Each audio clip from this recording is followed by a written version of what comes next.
And we are live. Welcome, everyone. I'm very excited to be here today with Rue McKenrick, who is the founder or originator of the American Perimeter Trail. And we're going to talk about all kinds of awesome things today about the trail.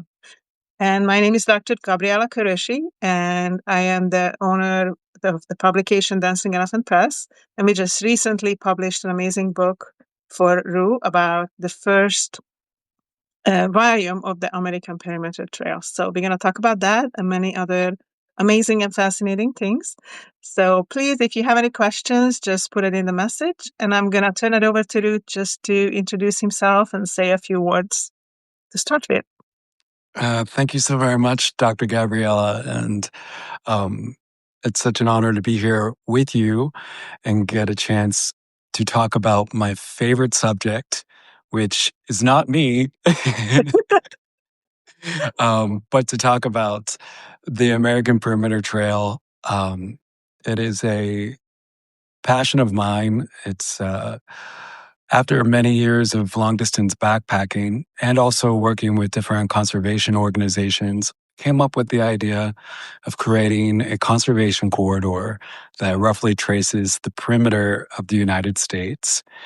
And in doing so, I backpacked the distance, which originally I thought was going to be about 14,000 miles, and it turned more into like 15.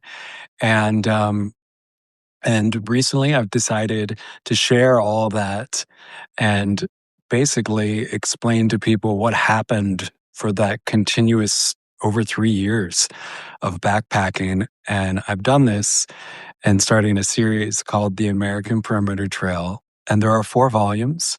And the first one is published, the second edition, and working on the second volume right now.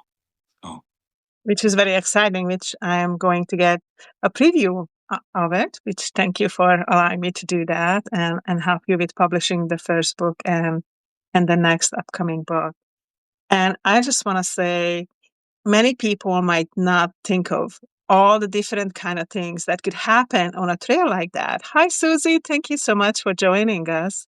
I'm talking to Rue, who is the founder of the American Perimeter Trail. And right now, I'm just thinking of all the different mishaps that could happen. Of course, there's all the beauty, which I love, all the beauty when you go out to nature and see the amazing sunsets and among being nature.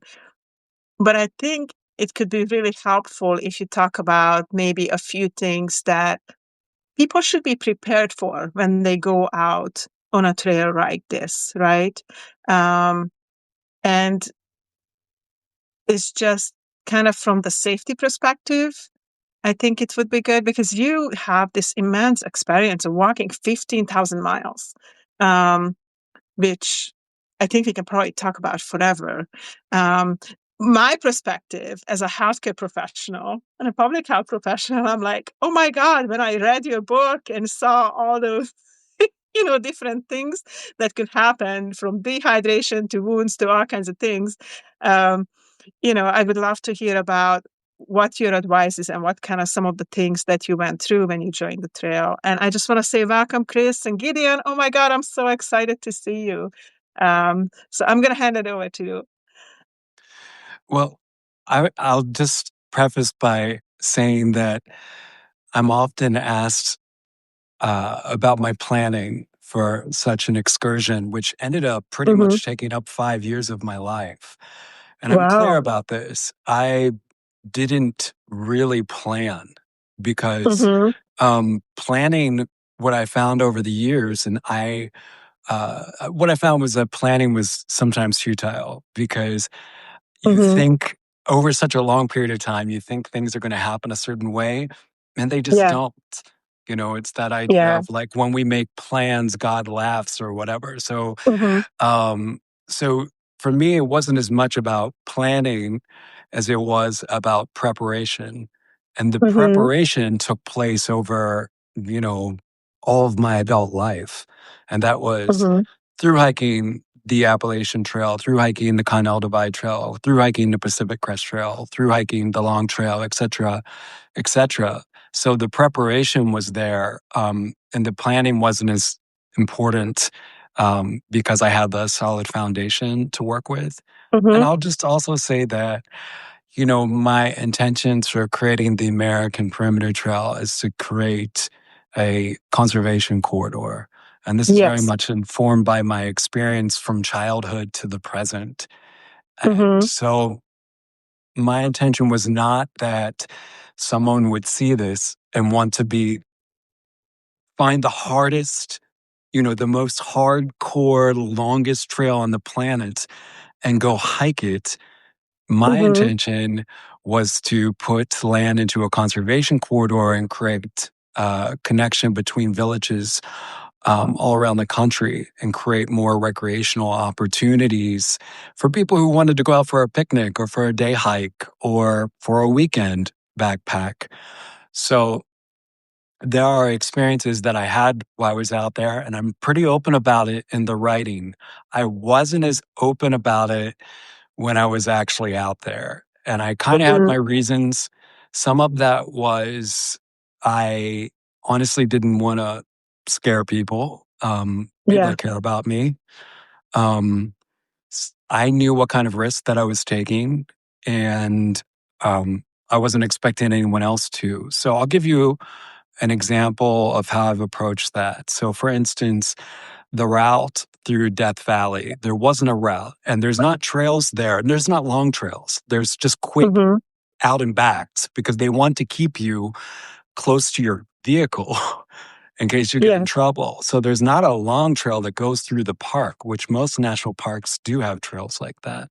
Mm-hmm. And so I had to just, I use Map and Compass, and I found my own route through that section of the American Perimeter Trail. And what I found out after that was that it was not going to be part of the American Perimeter Trail. Okay. Um, and the reason for that was because of safety precautions. So since then, I've had a lot of people contact me and ask me for my route and for the information so that they can do it. And I just am not going to ever share that information Mm-hmm. because in my mind, it's like if you have to, if you need that much guidance, maybe It shouldn't be. it's Shouldn't not be the out right there. activity for you. Mm-hmm. Mm-hmm. And I don't, and I really would, I mean, I would feel horrible if someone got hurt, um, Yeah. or worse.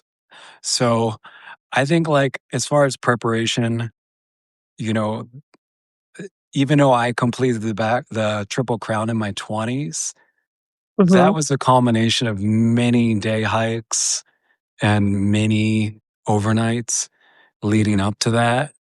So I wouldn't say be afraid to go do an overnight. Um, Yeah.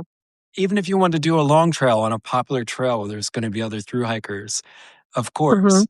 But my idea of what safety is and what your idea of safety is and what you're comfortable are very so, the trail itself I took out, I did not include the most extreme parts of the route in the final route. And Mm-hmm. that's just a decision that I had to make. But there still is some pretty treacherous areas. So, um, just try to be a fair weather hiker. Yeah. And like when you're looking at what you're going to be taking with you, uh, don't take things out of fear that aren't going to help you. Like, I had one of my doctor friends sent me in the mail one time like a whole kit, and it was to staple myself back together if something happened. Now, Oh that could wow. have been useful, but also like 20 pounds of maybe something you're never going to use is Yeah. could get Mm-hmm. you into a situation rather than help you out. And if I'm in a position where I have to staple myself back together, I probably have other problems uh, Mm-hmm. besides just like using the stapler. And so Yeah. I don't want to like scare people away from the experience, but it's just like anything else. You practice, you ease your way into it. Yeah, you get accustomed with the outdoors. I'm not a big fan of advocating for people to carry like electronic devices to save them. I Mm-hmm. didn't. Um, I, personally, I feel like that puts a lot of rescuers' lives in danger Mm-hmm. when people are using devices to get rescued that can probably walk out on their own. I Mm-hmm. think that's a good idea, but anything can happen. I mean, I have lost cell phones before. Um, batteries go dead, service. So um, I wouldn't. I'm not the best person to necessarily give advice as far as like do what I do, but But you're already doing that. I mean, why do you think you're not doing it? I mean, you just mentioned not to rely on those things, right? Because they might yeah, not work. So we don't want somebody to go out there just with a cell phone and say, "Oh, I'm going to be okay because I have my cell phone." Because you're right. Many times the connections are not good in this type of situation, in the trails or in the mountains or in a valley. You might not have that cell reception, and the weather could mess up your cell reception as well. So it's good to not rely on technology just yeah, on its own. And it's you know, also s important to prepare. I mean, you done the Triple Crown. You were an experienced hiker. You know you kind of know somewhat what you're getting into, and you still got into some troubles. So I still think it's a good advice. You want to tell a little bit about your vision, like how this came about? How did you dream of the American Perimeter Trail? well, the story is. I mean, this is the genesis story. It's not that interesting. I'd completed the Triple Crown, which is Continental Divide Trail, Appalachian Trail, and Pacific Crest Trail. Hmm. And I was at a ski hill one day and wasn't really thinking about backpacking, was kind of thinking more about skiing or what have you. Hmm. And I wasn't really thinking about like, what's next? What's the next big trail to do? Like, I'm not a conqueror, really. And so I'm more of a poet than a conqueror. And so, uh, Whatever works. Still, you had a vision. yeah, yeah, to each their own. And I was at the ski hill. There was a large map there of the ski area, and I don't know why, but it triggered something in my brain. Hmm. And I have visions often, and I feel like everybody in the world has visions, but to some of us, we may interpret that as like daydreaming. But Yeah. to me, I I interpret it differently than that Hmm. when I have these kinds of visions. And so I had one where it had me, and I just like was looking at the map and I could see the United States and I could kind of picture like what a route around the perimeter of it would be. And it all just came together in that minute. And it Hmm. wasn't like a bright light kind of moment, but it was this Hmm. moment where I clearly understood right from the beginning, like, oh, this isn't going to be a trail that I'm just going to go hike. This is going to be something that I create and that I can Hmm. share with people and that we can get designation for this. So the whole picture kind of came together. And honestly, if I wanted to start working on a route right now, today, not at the time, but with the Hmm. technology now, I could do that from my couch. But Yeah. I just, in that moment, I knew I was going to take like my abilities that I had in working for different conservation nonprofits and then also my backpacking experience. And I was going to kind of bring these things together and start working on this thing. But that's not what happened, Dr. Gabriella. Um, what happened was I was like most people have a dream and am kind of overwhelmed by it. Hmm. And life happens. And Yeah. so I didn't run out the next day. I mean, I didn't run out and was like, okay, this has to happen. I wouldn't step onto the American Perimeter Trail, onto the route, for another 10 years. So, Wow. so during that time, maybe once a year, it would just come back in there. I would be sleeping and have a dream, and it would come back Mm-hmm. into my consciousness, and it would really rattle me for like 2 Mm-hmm. days or so. I'd be thinking about this, Mm-hmm. thinking about this. And then I would start contacting people and I would start asking, is this possible? How could this be done? And then within a couple of days, I would realize, like, I just think this is too difficult. After I Mm-hmm. would talk with people and get more information, I would feel like, I don't think this is a good idea. Maybe it's a good idea, but I don't know if I don't know that it's for me or if it's for anyone Mm-hmm. really. And that would Yeah. happen like once a year. And then eventually I just had, there's amount of suffering that comes with not sharing your gifts with the world. And that's for all artists and creators, whether you're an architect or you're a songwriter. And so I felt like I got to a point where I was either going to do it or I was just never going to think about it ever again, move on. Um, because I because I was feeling pain around it, Yeah. feeling pain. And Yeah. people were telling me about sharing your gifts, and like that's what we're here to do, is to share your gifts. And I wasn't until I was. And then full on, I left very quick from Bend, Oregon when I actually decided to do it. It wasn't like years of planning or preparation like I talked about. Or I pretty much, when I decided, I was gone within weeks. So Yeah. mhm. Isn't that amazing though, that it was percolating for about Yeah. 10 years?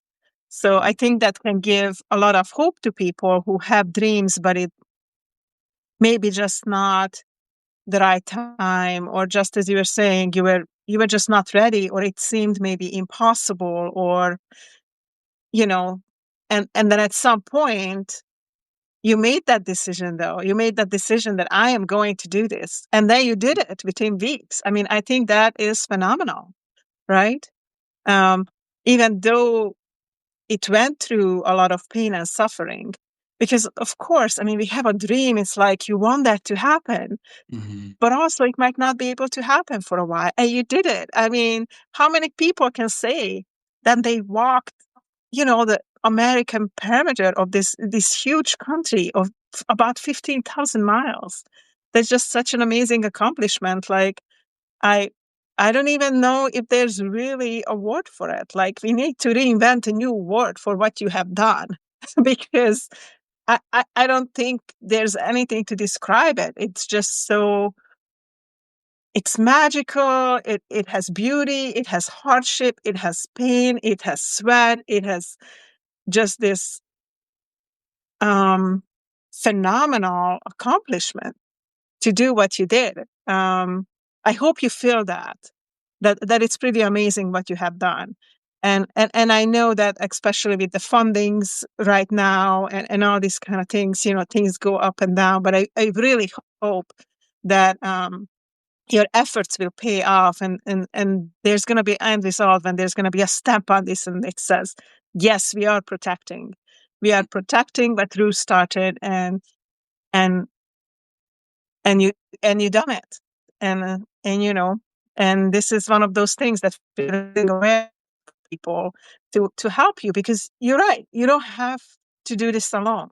You can share your dream, and even if it's later, you're sharing it now, and you shared before. You have done a lot of interviews and things like this for it. So I think even though it took such a long time, it is amazing what you have done.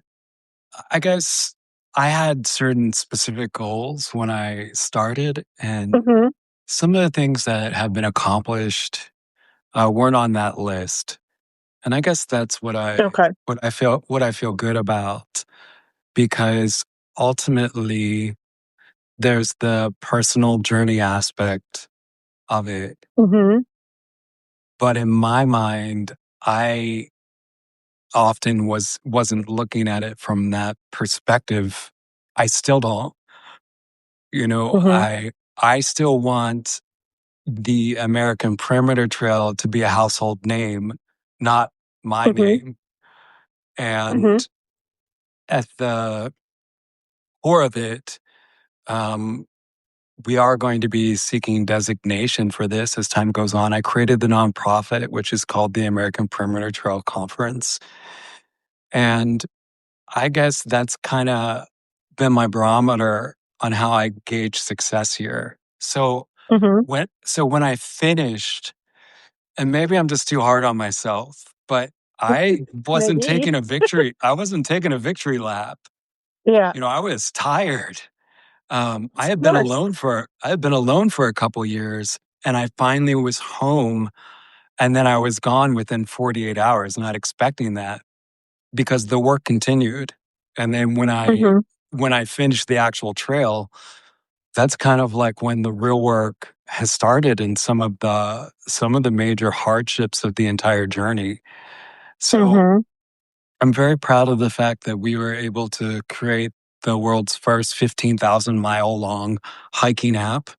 And Yeah. also that we were able to provide that for free. I mean, we haven't made a Mm-hmm. dollar off of that. And that cost, I mean, I'm not going to go into the numbers here, but just it cost a lot of money to build the team and Mm-hmm. create that.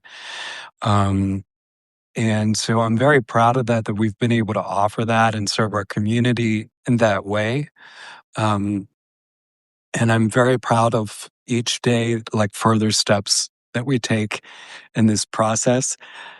And maybe one of these days I'll be able to just like sit back and relax and celebrate the fact that I actually backpacked it. Yes. Like, I don't know how many people in the world can actually do what you have done and create this map. I mean, I'm thinking of Lewis and Clark, and they had to find their way. You kind of know where you were going, but then you had to change your route many times because of Yeah. different things that happened. And and you had to stop because of injuries and you went back on the trail. And I mean, now I read your book, I think like three times, the first one. And each time I'm reading, there's just something new in it that, you discover. And some of it is the experience, but some of it is like the feeling behind it, what you're saying. Like there's also kind of like a spiritual aspect of it. And I think the more you read and understand it, the more I know you as a person, I can feel like those almost like read behind the words. Mhm. And and I think it's also amazing how many wonderful people you have met on the Yeah, trail absolutely. and had around you because of what's happening, and people heard of you. Mm. All of a sudden people heard of you and you met them on the trail. So that was pretty amazing too. If you look at your experience, is there something that just stands out that you really feel that you should share with the people who are here, who joined us today?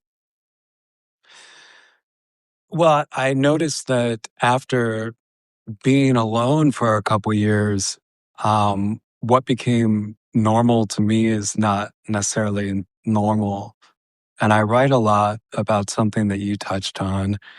And so I spent most of those years alone, like 99% of the time I Mm-hmm. was alone, or I mean, I wasn't even like seeing people because I did hike Mm-hmm. through the pandemic. Um, but I did notice that since I've returned to the front country, I have noticed, not just since, but while I was out there, I would talk with the trip coordinator, and uh, what started to happen was Black Lives happened, the Mm-hmm. pandemic happened, social political movements happened during that time. And they would give me information when I would check in every week or every 2 weeks or whatever. I check in on the phone. And what they were telling me during that time was very disparaging. Mm-hmm. um, because I was involved in something like I felt was very positive and Mm-hmm. something very homeland kind of based because I was born here. Yeah. And what I kept hearing was that Americans were at each other's throats. And Mm. I was saddened by it, and other times I was disgusted. Yeah. What I want to say is that the reality that I experienced out there was not really like that. Now, I had issues with people. Okay. Um, there was gunplay, there were weapons fired, there were guns pulled. This stuff did happen when I was out there. There were extreme situations. That's going to happen as a traveler traveling for that many years. But what I can say is when I was meeting people, often they were interested in what I was doing. They didn't necessarily know what I was doing or even really care. And Mm-hmm. they didn't really care about what I had done. They didn't really care about who I was voting for or what side I was taking on anything. They just Mm-hmm. saw a human being Yeah. that needed some connection and maybe a warm shower, you Yes. know? Definitely a workshop. And they and it was a much different experience than maybe all the horrible negative experiences that we're bombarded with on the daily. So I th- though there were some conflicts there, I didn't find that the real America, and I'm like, Mm-hmm. I don't know if I should put real like in quotes Yeah. I see what you're because saying that there. is really like that. Because the people who have a platform speak the loudest, but they're only a small percentage of the people. Yes. The people that scream on social media are only like 10% of the actual population. And then there's the rest of us out here that just get along as well as we can with our neighbors, like we always have. Mm, Yes. And there's a lot more space and room there for all of us than I think what's being projected right now. And so that's one thing that that I hope as people read these books and get to hear about the different experiences that I had while I was traveling, that maybe they can open their heart up a little bit as well Mm-hmm. and realize like we all just came from this earth. We were all Yes. birthed of the same soil. Every one of us has a mother. We all came out of the womb into this world just like this perfect little baby. And then based on our experience and stuff, we started shaping ways and creating ways to divide ourselves from others because humanity by nature is tribal. And I agree. that's, and Oh, that's that's just, okay. It yeah. creates community. And the community is the beautiful side of that. The flip side of the same coin is enemies and separation. So Yeah.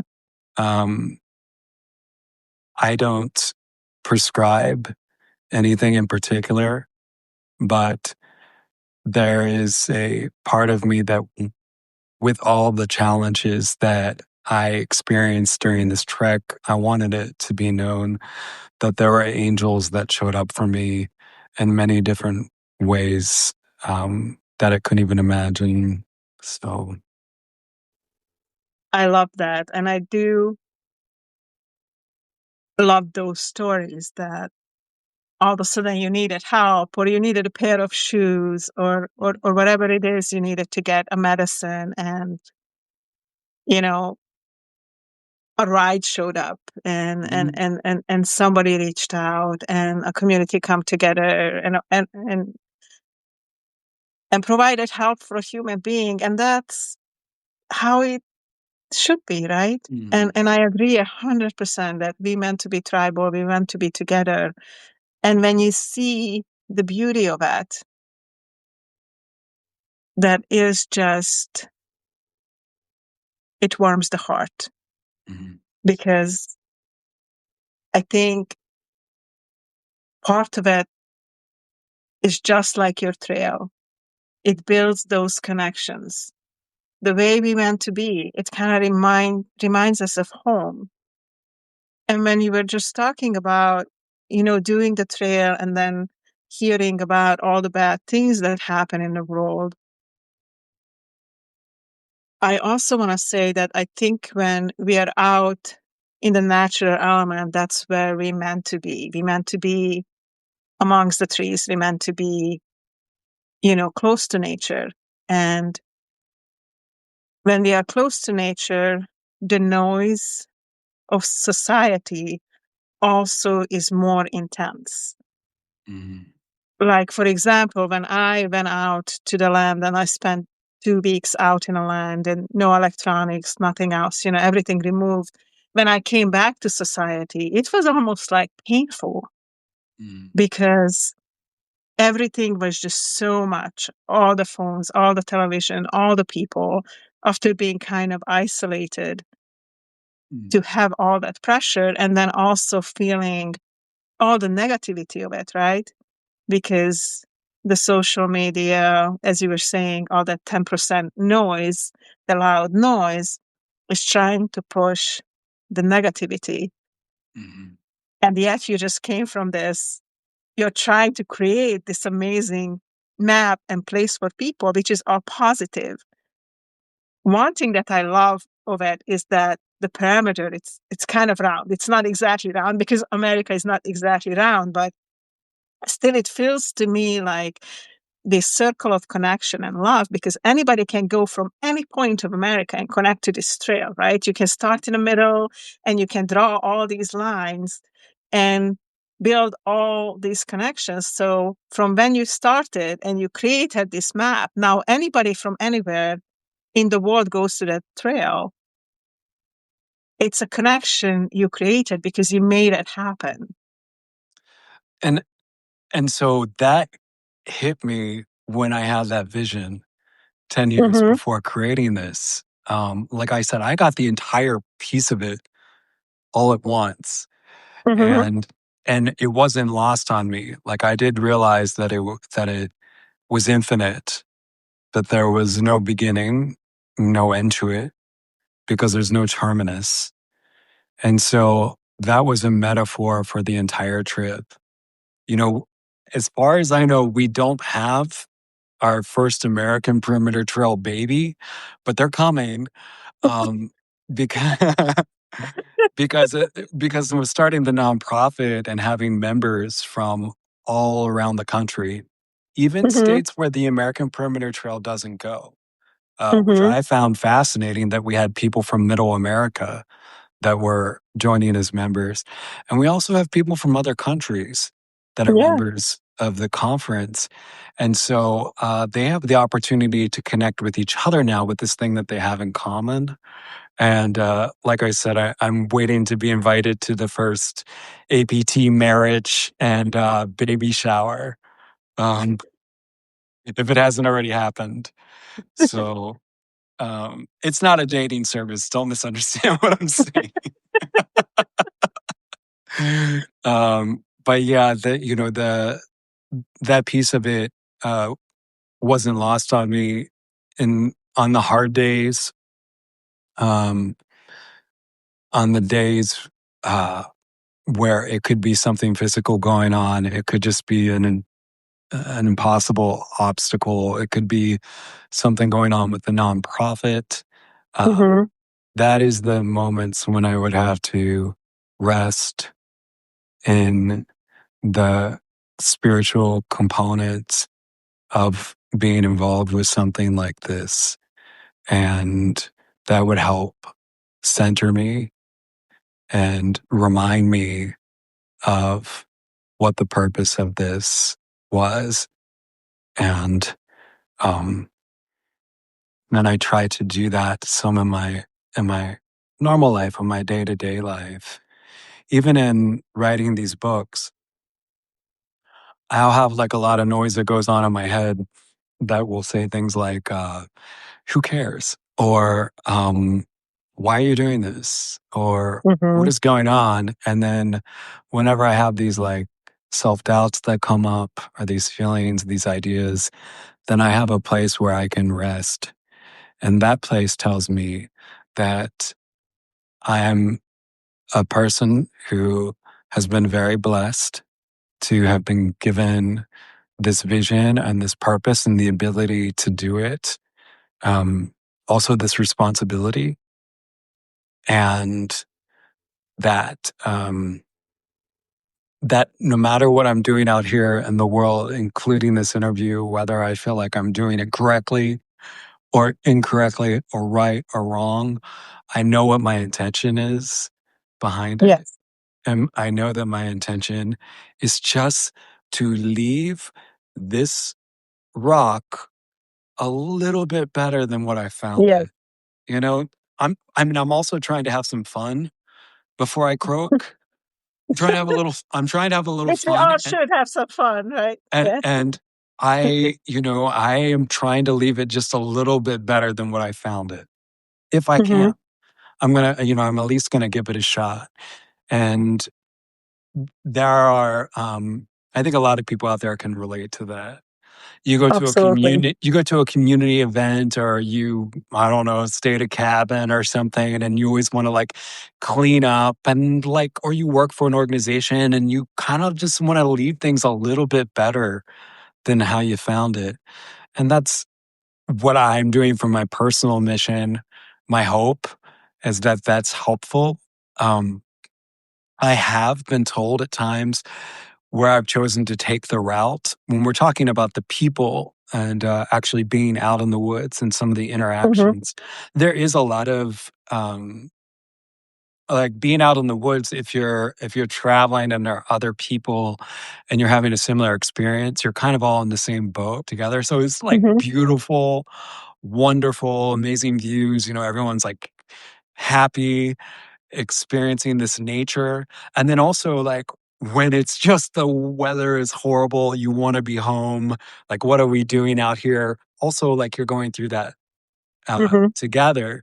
And so there's places where I've decided to take the route because I want it to be as inclusive as possible. Mhm. And, and what that has meant um, is trying to take it to places where there aren't any long trails. And those are the places where people tell me that I shouldn't because they're afraid of something. They're afraid of people that look different than them. They're afraid of people that are impoverished, or they just think, well, why go here? No one cares about it there. But it's not that no one cares about it. Everybody likes to go out in nature and fish and hunt and hike around, look for mushrooms and turn over rocks and pick up salamanders. Um, and so I've been cognizant of that and like looking at the route and seeing if it can go through some areas that are underserved or even states Mhm. that don't have long trails. And also college campuses as part of the mission of creating outdoor spaces for education. So Mhm. we say at the conference, um, we say the APT more than a trail because the trail is the vehicle, you Mhm. know, the trail is the apparatus in which we are trying to affect change for for society and also for the conservation corridor. Um, it's something for people to rally around. And I hope that in writing the books as well and people reading the books, that they get the sense of that it's more than just a book. You know, it's a it's a call. It's a call to our inner selves, what we Mhm. desire in this world and how we want the world to be, not how it is. Um, it's a battle cry for us to protect our birthright, which is clean water and clean air and open spaces in order uh, and enable us to express ourselves. um, this is what I hope that when people are reading, that they see this is more than just a adventure story. And I won't preach to you in the books. I just tell you what happened. I made a ton of mistakes. I haven't shied away from them. And I try to really just say and talk about what happened during the time that I was out there. And some of it is joyous. But as you know from reading the first book, and the second book's actually like even a little more intense, it's not an easy, this was not a walk in the park, and it was not a No, vacation. It not was at not all. on vacation. You know, No. I was trying to create a nonprofit and build a board of directors and like keep this whole project going from my tent. You know, I was like, instead of working at the cubicle, I'm like doing board meetings in a tent, not having service, and then never having, not never, but like often, um, as you'll find out in book two, there's a point in time there before I started getting a lot of support where there would be like a day and I just wouldn't eat because like the project was out of money. Um, and that's where just I learned about not quitting. I'm I think learning when to quit, when to ask for help is important too. Hmm. Um, and so I hope that I can really honor what happened and not what I wish would have happened, because not all of it's very flattering. And um, and just keep it kind of like as real as possible so that people can share in it with me. And the hazards, as you know, like it doesn't stop in book two. Like I didn't get to a point and it just started getting easier. This was one of those trails that just got harder and harder and harder as time went on. And then I adapt to it. And then people started to realize the mission and the vision. And I started to get some support and help. And here we are. Yeah. I actually really love that you are telling the rough truth, you Mm, know, in the book. You are not making it pretty. You are sharing it exactly as it was and also not being upset by it. mm, This is what happened. And when you read some of those things, I mean, if you're a human being, you feel it, that there's a lot more to it than just, oh, well, Rue didn't eat today. Well, he was also hiking. It was cold. And, mm, there's all these things that, like you were saying it before, or, you know, walking his shoes that falling apart and, just all those kind of things that can happen on a trail, which also happens to people in real life. Like look at our homeless population, mm, and all those other things. But I do love that you're also looking at this trail as positive influence on society, and then we're mindful of how did you design the trail mm, that it goes to specific areas, mm, not just necessarily all the areas that pretty, mm, or whatever, but being mindful of it. And I was thinking as you were talking about all these connections, I just feel like this trail is already building and going to build just so much connection mm. among people that even just that, any connection is worth it. Like that's how you and I connected, That because we had is, a mutual yeah. friend who talked to me about what you were doing, and I was immediately excited about it. And even though we didn't get together immediately, life happens. We made it happen. We republished the book, so now it's audiobook and ebooks, and anybody from all over the world can get it. And and you're continuing with the second one. And I think even just that is amazing when connections happen. Uh, happen like this. I'm talking to this person, then talk to that person, then we make this happen, and I just really feel like what you created is going to do more and more of that. Mm. Just build these connections and bring positivity out of it, because there's enough negativity in the world.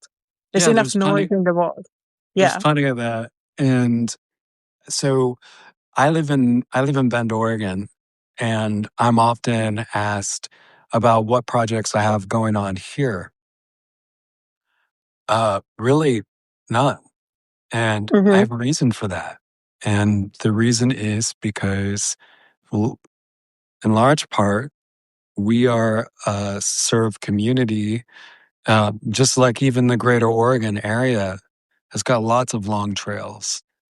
Mm-hmm. And other nonprofits that are supporting the Forest Service and the Park Service and building trails. So like for instance, when the Forest Service or the Park Service or BLM are not getting the funding that they need to build trails, there's nonprofits that have arisen for a need, because when institutions are not working, usually philanthropy goes up, and we Mm-hmm. find that the nonprofit world will come in, or just a group of organized citizens will come in and kind of carry some of that weight. And we're so fortunate we have a lot of that here. But places like Louisiana and Mississippi, where they don't Alabama. have they don't Yeah. they don't have a long trail. No. Um, and so I focus a lot of my work in that area. And it's Mm-hmm. not as sexy to people, because they Mm-hmm. they want to see, like, oh, where does it go where there's the big jagged mountain peaks with glaciers, and it has that as well. But just going to every single inaccessible area that only people with means, in places where people don't even live because they're Forest Service land or they're Park Service land, um, instead of it being like your neighborhood trail, um, this is why there are specific areas in which I focused on where people have been like, I don't really get it, and that's understandable, because Yeah. again, I'm not like creating the most technically involved trail, the most scenically astounding trail, even though it has all those parts. My personal focus is interested in these areas that, in my opinion, need some support, and they have been underserved, and they haven't had the investments by their leadership to invest into recreation and to invest into green spaces. Now, of course, I'm not the person coming from the outside that's going to force that on anyone. I'm just helping to organize it. So Mm-hmm. even it's been interesting how much involvement there's been from Louisiana and also Mm-hmm. Texas too, because Texas doesn't have a long Yeah. distance trail comparable to other places. And so these places are of really great interest to me, because I feel like it's going to serve a population, not like a greater population, but a population that just doesn't have it right now. Yeah. And if someone doesn't help organize and do this, it's just the leadership there is not going to. Like, I'm just a citizen. Like, I'm just a person who lives here, like everyone else.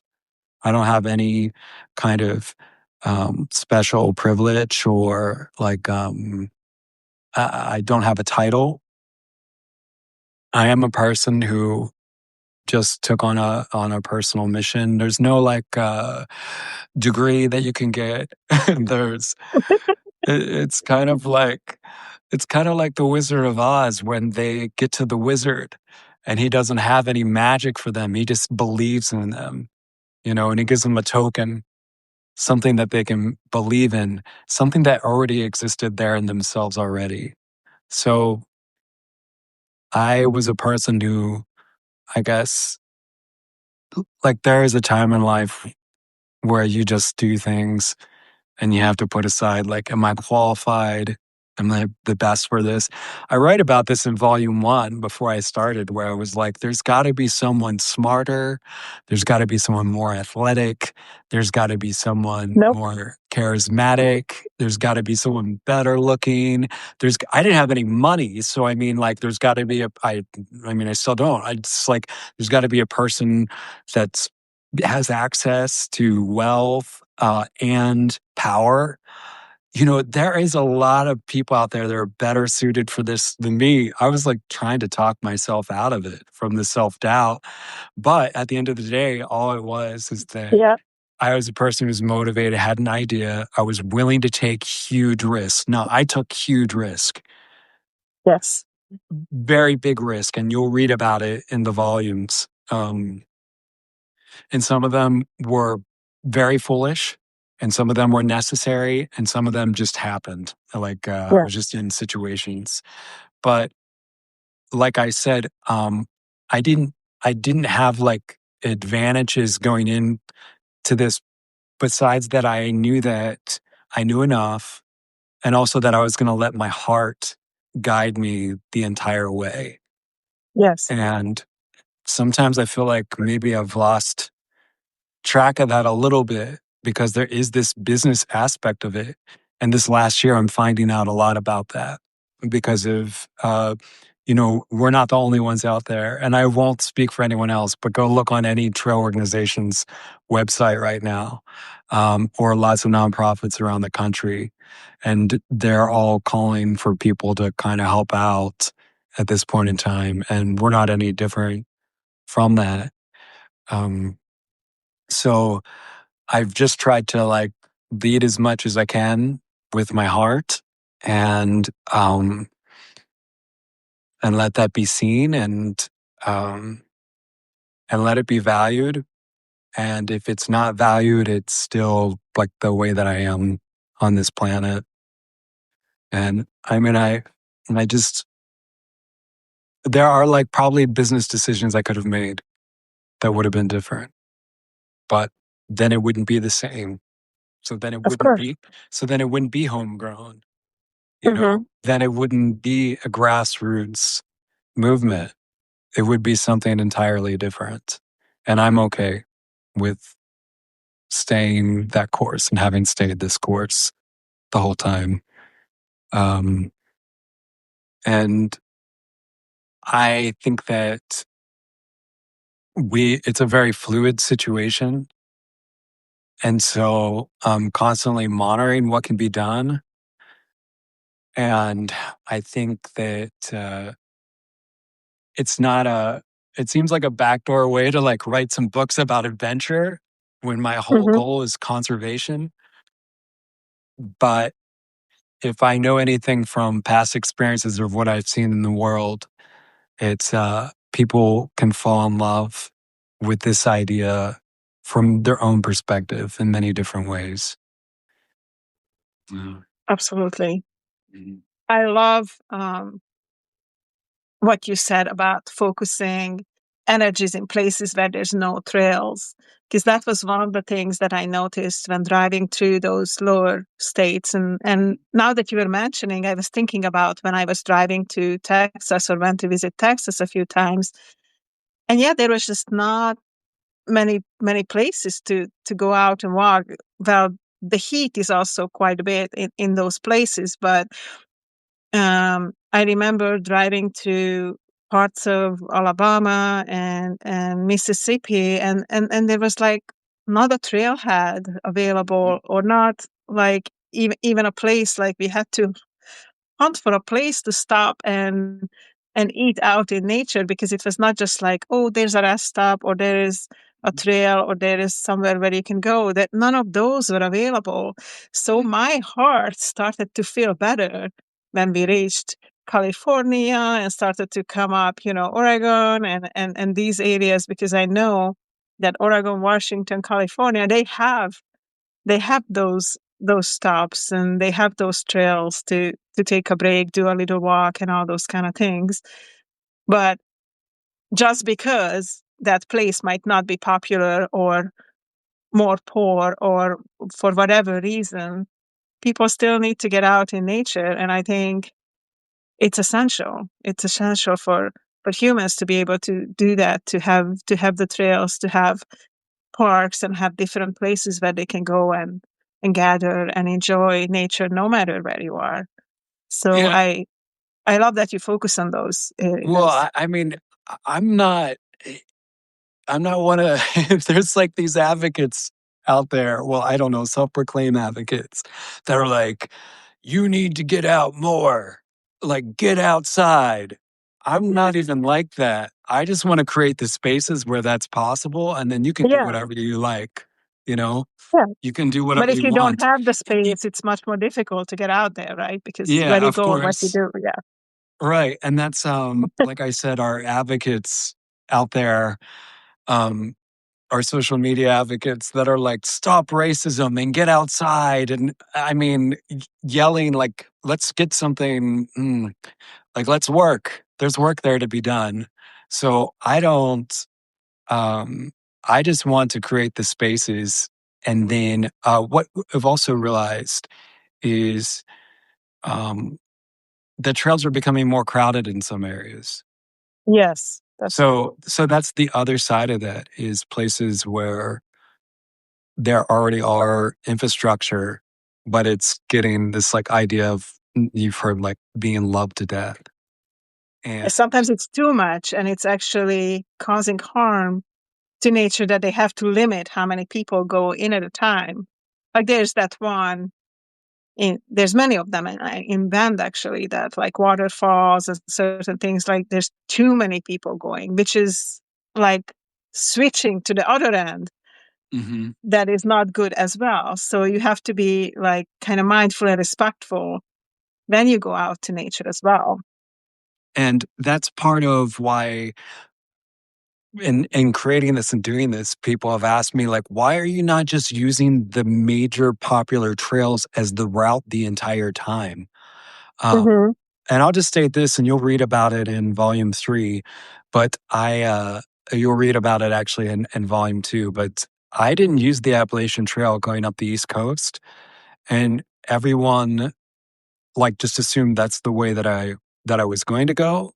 Hmm. And so we have these and I did it, and the route doesn't go there, but my idea is like there are all of these trails and areas out here, and you can go out there and there is no one out there.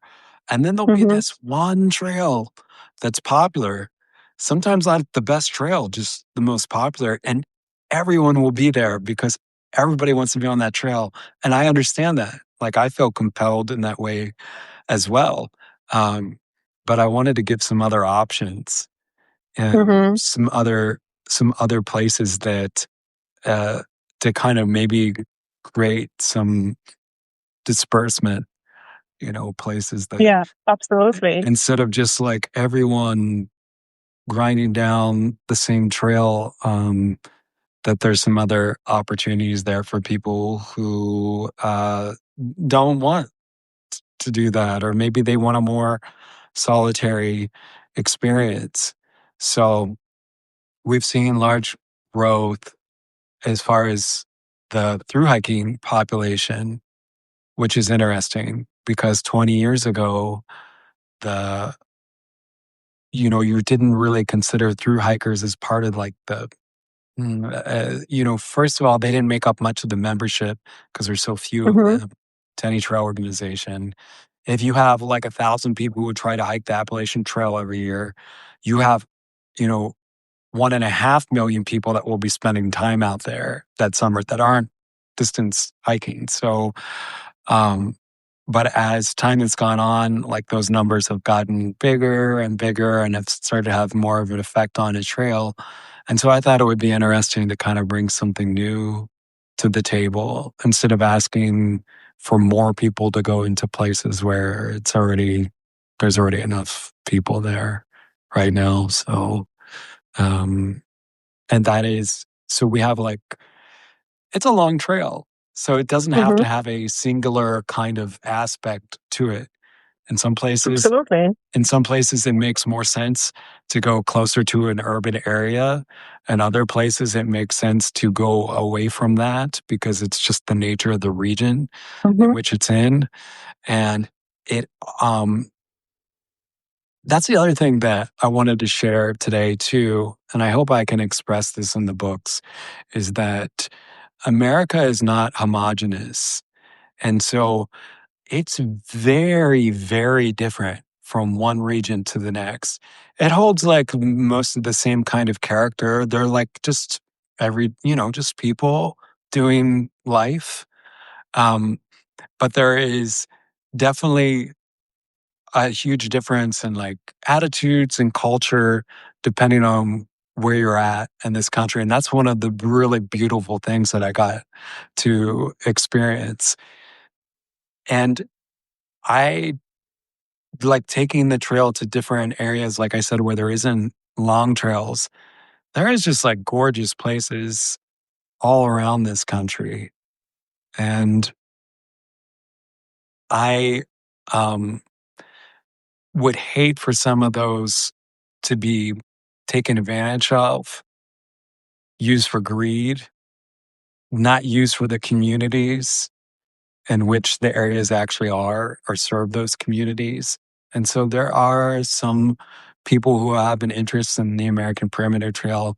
It's like bringing some commerce to their sleepy village, bringing some recreation and some people on the weekend because they're depressed areas. And that is another aspect of it. Um, but again, like we come back to more than a trail. It's more Yes. than, it's more than just the trail. And I'm fortunate that I got to be more than just a backpacker. I got to explore a lot of who I am during this time because I already knew I was a backpacker. Um, and then there's everything else plus plus plus that has come along with this. So, including being an author, I did not. I should say that. I should say that. I still have trouble with that. It's like, um, Well, you are. I'll You are an forget. author. I'll Yeah. forget because I'm like, so I'm thinking of myself as the executive director of the conference, and then I'll be doing something or talking to someone, and I forget they want to talk to me about the book, and I'm Hmm. like talking about the personal mission of the conference. Uh, so I had no intentions of writing a book or telling this story when I started. But there's a Yeah. lot of things I didn't have any intention of doing when I started this. I mean, my idea of how this was all going to go down and happen was much different than what has actually happened. So, yeah, I was not a person who was like, I'm going to go do this thing so then I can write a book about it. I was like, people told me for years, you should write a book about that. You should write a book about that. And I had the same answer. Even after I finished, I had the same answer. I was like, I'm not writing a book about that. Like, I'm a I'm a conservationist. I don't have time for this. Like I've got other things to do. You go write the book. Like I'm busy. Man, I gotta hike 20 to 40 miles a day, and like I still have to like run this organization and figure out how this is all gonna work. And you want me to write a book on top of like, no, I don't think so. But I really appreciated people wanted to know more about it. And and so then I was done with most of the backpacking the first I had to go back and I spent like a year or two going back and rerouting and redoing stuff and backpacking. But after like finishing the actual loop, um, yeah, I just continued hearing that in interviews. You should write a book. You should write a book. No, no, no, I'm not writing a book. And then I wrote a book. So here we You are. wrote a book, I and now wrote a you're book. writing And another one. now I'm writing 4 books. So Yeah. um, I mean, and I don't know if you also imagined in the beginning that you're going to be doing interviews and doing all the different type of, podcast and all it, and who knows what else the future brings. I had a lot of help with that because left to my own devices, I'm a private person. Hmm. And so I got nudged. I got nudged a lot. And I have surrendered to a lot of that because I was in this situation where I thought that I could like form the APT community, but then I would like not be a part of it because I'm like this lone guy out in the woods. And then um, then like I could promote this, but then maybe someone else could do it. And we even tried at times. And people that started getting involved were like, Rue, they want to talk to you. Like it was your idea. You formed the Yeah, org. Like it's you're your the one that's baby. you're the only Yeah. person that's backpacked it. And I was like, there's Hmm. got to be someone better suited for this. Like No. I don't want to do this. And I also didn't want to share any of my private life. I didn't want it. Just I don't know. That wasn't my idea, and I thought that maybe it would have to be that way at some point, and so it's still that way. And don't get me wrong, like I'm happy to do this stuff. And if you read the books, I don't shy away from the private stuff because I just made a decision I wasn't going to. Yeah. And then instead of like trying to feel my way through that, like, do I share this? Do I not share this? I was like, I'm just gonna write what it was and then just leave it at And that. I love that. I love that you did that because I think it's one of the most honest books that I have read because you just say what happened and this is what happened and that's it. There's no fluffing it up. There's no, making it look pretty or not sharing something. It's the rough truth what happened out there. And it's beautiful Well, because of that. I was self-conscious about that a little bit because people would really romanticize my experience, Hmm. not like intentionally. It Yeah. was just when they heard about someone doing something that I did, what came to their mind was like, I don't know, something very romantic, Hmm. like, you know, I'm thinking like Henry David Thoreau or like John Muir and their writings and how they sometimes like glorify and romanticize things that are very Hmm. heartfelt in the moment, but it's not the whole story. And so Yeah. we have to understand like people like Thoreau, um, it wasn't like always a happy, jolly guy at all. And John Muir, he has all these spiritual experiences in the mountains and the Sierras, but then even towards the end of his life, he's saying, the rocks no longer speak to me. Hmm. He stopped going up there. And um, what I wanted to do was not uh, romanticize these things, Hmm. um, and just wanted to be as true to the experience as possible because I could, and I know that there are people disappointed by that, and I'm just gonna have to let them. Like Oh yeah. they want me just to sing the praises of like this is go in nature and you'll solve all your problems. Um, there's a lot of that right now going on with people being like That I magic fixed wand. yeah, I fixed my mental health by through hiking the Pacific Crest Trail. Okay, that's not There's more to that a story. long-term Anyway. strategy. That's a Yes. very dangerous strategy, actually. And Yeah. so I want people to know that there's like all these intrinsic qualities in which to enjoy these great American spaces. But also, like the thing is, I wasn't doing it in moderation. So anything that gets that kind of intensive is going to have consequences to it. Absolutely. And I can remember having uh, a very hard time on the trail. I don't recall exactly. Maybe I was 2 years in or something.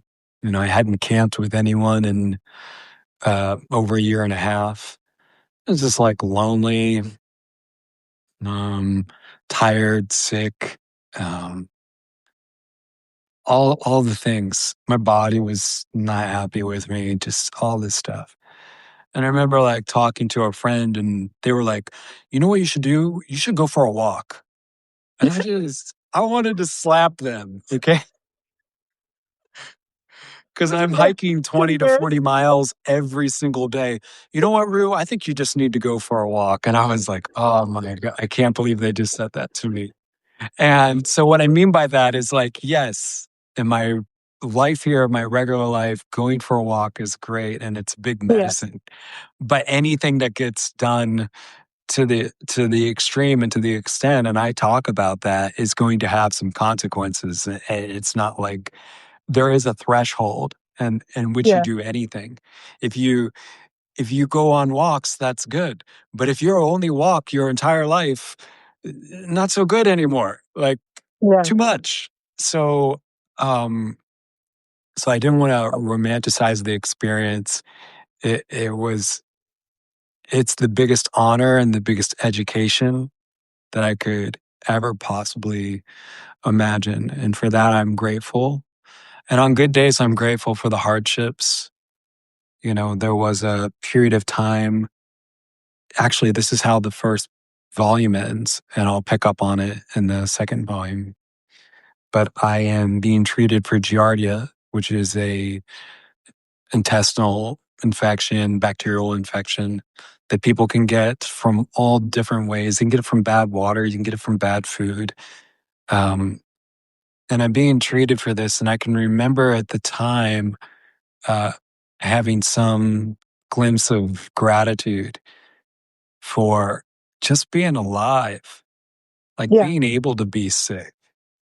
I know that's probably not, mm, I had to reach really deep inside, and I still do every day to find gratitude for things that seem so contrary. Mm-hmm. Even loneliness, you know, the kind of loneliness I experienced out there, I'm really grateful for that because I was experiencing some loneliness the other day and I knew what it was. Like I knew it, like I could see it and I could feel it and I could be okay with it. And I could Mm-hmm. be all right with just having these feelings of being a human being, having a human being experience. And I'm grateful for all the people that taught me lessons along the way. So when I'm writing, I'm not complaining and I'm not a victim to any of it. Um, Even some of the hard parts where I haven't talked about a lot, I write about in the books, and that is being detained a lot. Uh, and that comes up in volume two because I'm backpacking near the United States Mexican border.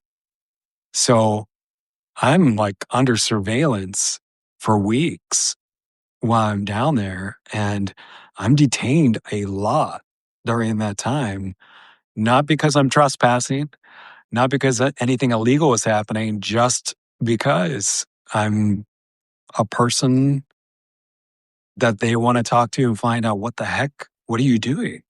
You know, Yeah. what are you doing? And it happened in almost every state. It happened in pretty much every state here. And so that's the side of it too, was like I was Mm-hmm. treated great by people. I was treated horrible by people. And I didn't know, I didn't know to the extent some of the challenges because what happened is with the experience of backpacking before, I thought I was through a lot of the yets, as in like this hasn't happened yet. I thought Mm-hmm. like all those years of backpacking that pretty much like things that happened and I gotten through them. So like it'll be round two the next time I come across it. But what I found out on the American Perimeter Trail was there were just like situation after situation that just hadn't come up in Before. the other experiences. And some of that Yeah. is just going off the beaten path. Some Yeah. of that is just not being on a popular trail or on a trail at all, just not being on a trail. Mm-hmm. So, um, so I share that stuff, and that's why it's been the big education, whether I like it or not. It's been a huge teacher, and really, what I wanted to do is I. What I was hoping through the journey was that I was going to get some information and that I was going to be able to like bring some attention to the project and that I would have something more to share than before I left. And that's the whole idea of like just trying to leave the world a little bit better than I found it. And I was kind of hoping that I would learn some things through this experience that would help with that. And it's not a get rich scheme or like get famous. Because if it was, it was a bad idea because it didn't work. But No, the you had joy a that, vision. but the joy You that had- I, but the joy that I get to have just getting to speak with you today and share this with other people. Also, the other like people that have taken this up as their personal mission. I've loved that. Mhm. That because I never wanted it to be mine in the first place. I always wanted this to be a shared effort.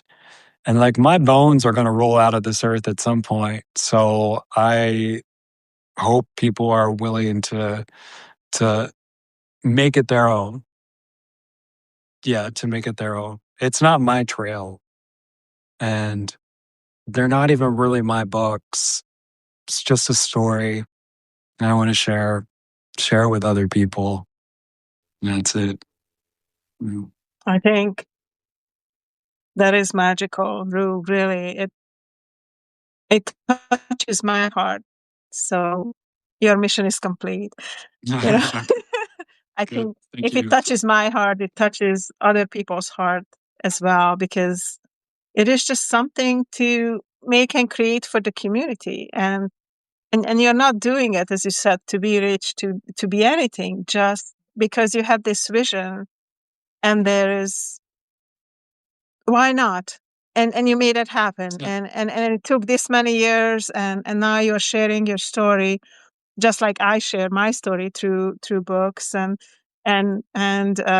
Gideon, who joined us today, he's a storyteller as well. And I have a feeling that he's probably going to want to interview you after this, right, Gideon? I'll check in with him after. But I think we learn from this. As you said, we are tribal people. When we come together, we share stories, and whoever will watch this later on a YouTube video and or Substack, and as we share it, people learn from it, people get inspiration from it, people will look it up and say, oh, what is this? What is this APT? And how this all works. And it might inspire them also to do other things. Maybe, as you said, trails in their communities or places in their communities where people can come together or go, or you just never know. So you start at this idea, right? This perimeter, but this might start to snowball into other projects and other ideas and other inspirations. And hopefully it will live on, as you said. And yeah, I love it. And thank you so much for coming and talking with me today. And hopefully we'll have many, many more of these conversations as more about this book and the next book, and just to kind of raise awareness and support. So as we are wrapping up, I would like for you to share like how other people can help, where they would find, the website, and kind of if they want to get in contact or anything like that, what are the best places to find more out about the trail and Great. you. Thanks for the opportunity. You can find the American Perimeter Trail conference anywhere where you have social media. So however that works for you, just type us in there.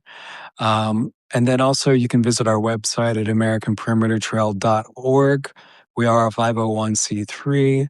You're welcome to join on as an annual member or to make contributions, or just go look around. There's maps there, there's interactive maps, and we have links so you can get to that app that I talked about that we built. So you can load that on your phone, and that's for free for you. Um, and just basically, anywhere where you're going to find your information and news, you will find us. Google searches work as well if you want to look at other podcasts, or if you want to read interviews or see things from previously that we've done over the years. Also, there's a way to volunteer, but you'll find all of that at our website. And I look forward to connecting with all of you in the upcoming years. Wonderful. Thank you so much, Lou, again for coming and talking with me today. And I love our connection and collaboration. And I believe we're going to do many more beautiful things. And I'm very excited to publish your next upcoming book, which more to come about that. down the line. And thank you for all of those who like impromptu joined us live today, and all of you who are going to watch this video later down the road. And please make comments, ask questions. We are happy to come back and talk to you. Thank you so much. Have a lovely day. Bye, everyone. Fair winds.